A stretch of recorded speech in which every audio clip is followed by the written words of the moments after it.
El ejército francés, bajo el mando del general Bonaparte, acampa junto a las murallas de la antigua fortaleza de Acre. El asedio va mal. La guarnición turca, reforzada por marines británicos, rechaza asalto tras asalto. El gran plan de Napoleón de llegar a la India siguiendo los pasos de Alejandro Magno se desmorona ante sus ojos. Y es en este momento crítico cuando del cuartel general francés surge una proclama dirigida a los judíos de todo el mundo. Su texto decía: Bonaparte, comandante en jefe de los ejércitos de la República Francesa en África y Asia, a los legítimos herederos de Palestina, nación única a la que la conquista y la tiranía han privado durante miles de años de su tierra natal. Daos prisa. Ha llegado el momento, que tal vez no se repetirá en otros 1000 años, de reclamar la restauración de vuestros derechos entre los pueblos del mundo, de reclamar vuestra existencia política como nación. Pero esto no sucedió. Un mes después, Napoleón levantó el asedio de Acre y comenzó su retirada a Egipto. Y unos meses más tarde abandonó secretamente su ejército a orillas del Nilo y regresó a Francia para tomar el poder mediante un golpe de Estado. Pero para entender si Napoleón pudo realmente emitir tal documento y qué había detrás de su actitud hacia la cuestión judía, debemos remontarnos varios años atrás. Antes de la Revolución Francesa de 1789, los judíos en Europa eran parias. Se les prohibía poseer tierras, ocupar cargos públicos y pertenecer a gremios artesanales. En algunas ciudades los encerraban por la noche en barrios especiales, los guetos. La Revolución Francesa lo cambió todo. El 27 de septiembre de 1791, la Asamblea Nacional aprobó un decreto que otorgaba a los judíos plenos derechos civiles. Francia se convirtió en el primer país de Europa donde los judíos se igualaron legalmente con el resto de ciudadanos. El joven Napoleón Bonaparte, oficial de artillería que llegó a general a los 24 años, absorbió estas ideas revolucionarias. La primera campaña italiana de Napoleón comenzó en marzo de 1796.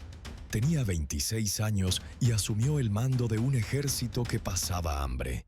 Estaba mal equipado y desmoralizado. En un año lo transformó en una fuerza invencible, derrotó a los austriacos en una serie de batallas brillantes y conquistó todo el norte de Italia. En julio de 1797, las tropas francesas entraron en Venecia. Aquí Napoleón se encontró por primera vez cara a cara con el sistema medieval de los guetos judíos. Lo que vio lo conmocionó. En esta isla, tras altos muros, estaban encerrados todos los judíos de Venecia. Cada tarde, cuando se ponía el sol, las macizas puertas se cerraban y se echaban los cerrojos. Guardias cristianos las vigilaban toda la noche. Cualquier judío que se encontrara fuera del gueto después del anochecer era castigado. Pero peor que las condiciones físicas era la humillación moral.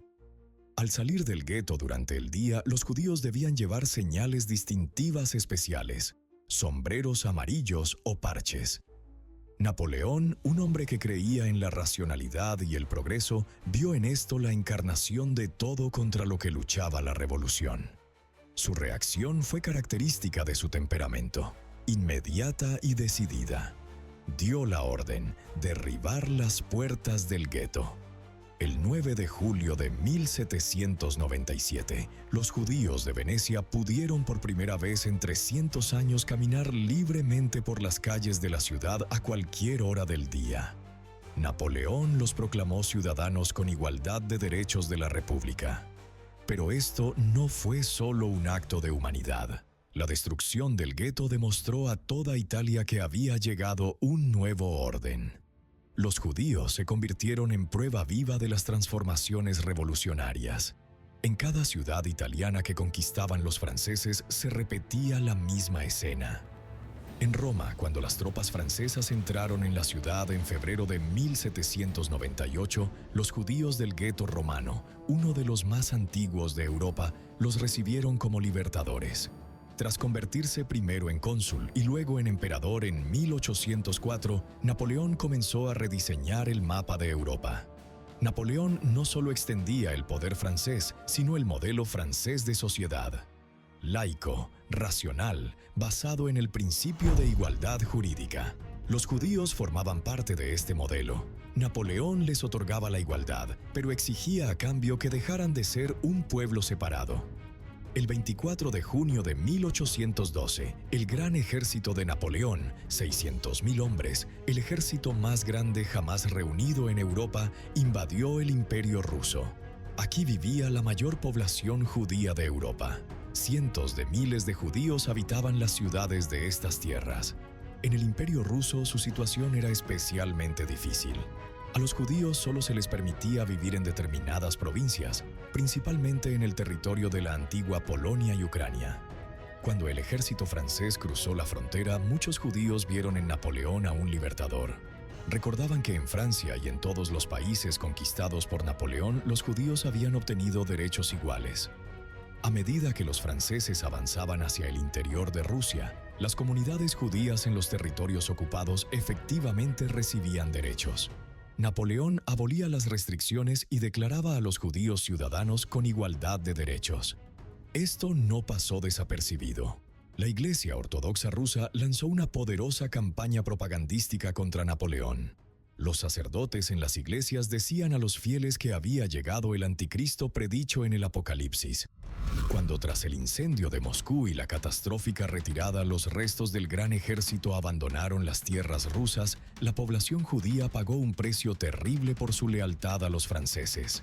La campaña en Rusia terminó en catástrofe.